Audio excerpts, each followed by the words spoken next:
Hi friends, అందరూ ఎలా ఉన్నారు? అందరూ బాగుండాలి, అందులో మేము ఉండాలి ఫ్రెండ్స్. బాగుంది కదా ఇది. అయితే ఈరోజు అయితే నేను టమాటా అయితే నిల్వ పచ్చడి అయితే పట్టుకుందాం అనుకుంటున్నాను. అంటే ఎన్నో సంవత్సరాలు, ఎన్నో నెలలు కాదు, ఒక 1 మంత్కి నిల్వ ఉండేటట్లయితే కొంచెం కాయలు, కొన్ని కాయలు హాఫ్ కిలోకి తక్కువ, అరకిలోకి ఎక్కువ అయితే తీసుకున్నాను. టమాటాలు తీసుకుని అయితే శుభ్రంగా అయితే నీట్గా కడుక్కున్నాను. ముందు కడుక్కొని తుడుచుకుంటున్నాను. ఇదైతే నేనైతే ఎండతో అయితే సంబంధం లేదు, ఎండలో అయితే ఆరబెట్టట్లేదు. ఆరబెట్టకుండా సింపుల్గా ఒక 10 నిమిషాల్లోనే టమోటా పికిల్ నిలువ పచ్చడి అయితే పెట్టేసుకుందాం. ప్రాసెస్లోకి అయితే వెళ్ళిపోదాం. టమాటాలు తీసుకున్నాను చెప్పా కదా, అరకిలోకి అయితే ఎక్కువ అయితే తీసుకున్నాను. తీసుకుని అవి అయితే నీట్గా చిన్న చిన్న ముక్కలుగా కట్ చేసుకున్నాను. చిన్న చిన్న ముక్కలు కాకపోతే పెద్ద పెద్దగా కట్ చేసుకోండి మీరు, ఎందుకంటే టమాటాలు ఊరికనే కుక్ అయిపోతాయి కదా, నాకు అలా కట్ చేసుకుంటే ఇష్టం, అందుకని అయితే అలా కట్ చేసుకున్నాను ఫ్రెండ్స్. నాకు టమాటా పచ్చడి అంటే చాలా ఇష్టం. టమాటా పచ్చిమిరకాయ పచ్చడి ఎంత పచ్చడి చేయని మా ఇంట్లో ఊరికే అయిపోయింది, అంత ఇష్టం నాకు టమాటా పచ్చిమిరకాయ టమాటా పచ్చడి. ఎందుకంటే అది పులుపు తగలాలి, కారం ఉండాలి, ఉప్పు ఉండాలి, ఇలా ఉంటే చాలా ఇష్టపడతాను నేను టమాటా పచ్చడిని. దాకా షాపుల్లో కొనుక్కునే దానికంటే ఇలా పట్టుకుని నిలవ పెట్టుకుంటే ఒక నెల రోజులకు వచ్చేది కదా, అది అయిపోయిన తర్వాత మళ్ళీ పట్టుకోవచ్చు. షాపుల్లో డబ్బులు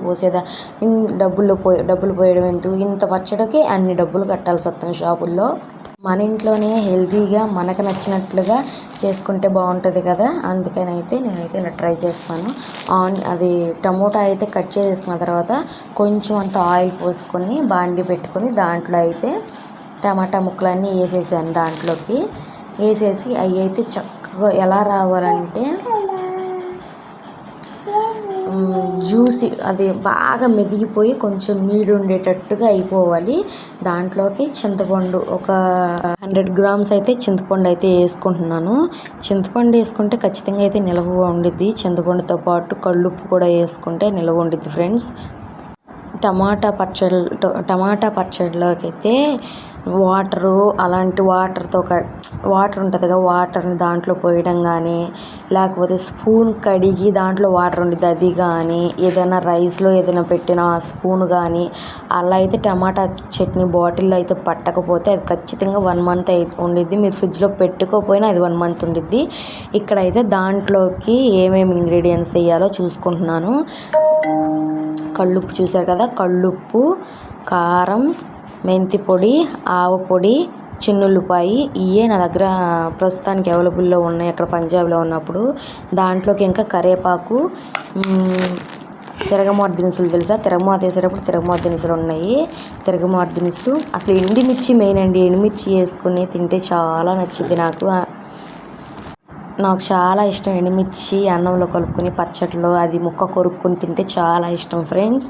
ఇక్కడైతే ఇంకా టమాటా అయితే మగ్గిపోయింది, టమాటా చింతపండు అదైతే మిక్సీకి అయితే వేసేసుకుంటున్నాను. మీ దగ్గర గ్రైండర్ ఉంటే గ్రైండర్కి వేసుకోండి. గ్రైండర్కి వేసుకుంటే ఇంకా మిక్సీ కంటే గ్రైండర్కి వేసుకుంటే పచ్చడి ఆట వచ్చిద్ది, అంటే ఎక్కువ వచ్చిద్ది. అయితే దీంట్లోకి ఆవపిండి, మెంతిపిండి, ఉప్పు, కారం వేసేసాను ఫ్రెండ్స్. కళ్ళుప్పు, కారం, ఆవపిండి, మెంతిపిండి అయితే వేసేసిన తర్వాత మొత్తం మిక్సీకి అయితే కొట్టేసుకున్నాను. ఈ తర్వాత అయితే పోపుకి అయితే బాండీ అయితే పెట్టుకుని బాగా అయితే వేడయిన తర్వాత ఆయిల్ దాంట్లోకి అయితే తిరగమాత దినుసులు, జీలకర్ర, కరివేపాకు, ఇంకా వెల్లుల్లి రెబ్బలు, మీ దగ్గర ఉంటే చెప్పాను కదా ఎండుమిర్చి వేసుకోండి. ఇంగువ ఉంటే ఇంగువ కూడా వేసుకోండి, చాలా బాగుంటుంది. కాదు మేము ఇప్పుడు పోపు పెట్టుకోము, అది గ్రైండ్ చేసుకుని పక్కన పెట్టేసుకుని మేము తినేటప్పుడే పోపు పెట్టుకుంటామంటే అది కూడా ఓకే, అలా అయినా పెట్టుకోండి. అయితే పచ్చడిలో అయితే ఎప్పుడైనా సరే నూనె ఎక్కువ ఉండాలి, ఉప్పు ఎక్కువ ఉండాలి. ఎందుకంటే అది ఖరాబ్ అవ్వకుండా ఉండాలంటే ఏదైతే ఖచ్చితంగా ఉండాలి. నేనైతే ఆయిల్ అయితే చాలా తీసుకున్నాను. ఆయిల్ తీసుకుని దాంట్లోకి అయితే శుభ్రంగా చేసుకుని పచ్చడి కలుపుతున్నాను కదా, నేను నూనెలో వేస్తున్నాను కదా, ఇది బాగా చల్లారిన తర్వాతే పచ్చడి అన్నది నూనెలో అయితే వేయాలి, లేకపోతే పచ్చడి అయితే ఖరాబ్ అయిపోయింది. నూనె చల్లారి పోపు చల్లారిన తర్వాత అయితే పచ్చడి దాంట్లో కలుపుకోవాలి. ప్లీజ్ ఈ వీడియో కానీ మీకు నచ్చినట్లయితే లైక్ చేయండి, ప్లీజ్ నా ఛానల్ సపోర్ట్ చేయండి, నా ఛానల్ సబ్స్క్రైబ్ చేసుకోండి, అలానే నా షార్ట్ వీడియోస్ కూడా సపోర్ట్ చేయండి please please please. Bye bye friends.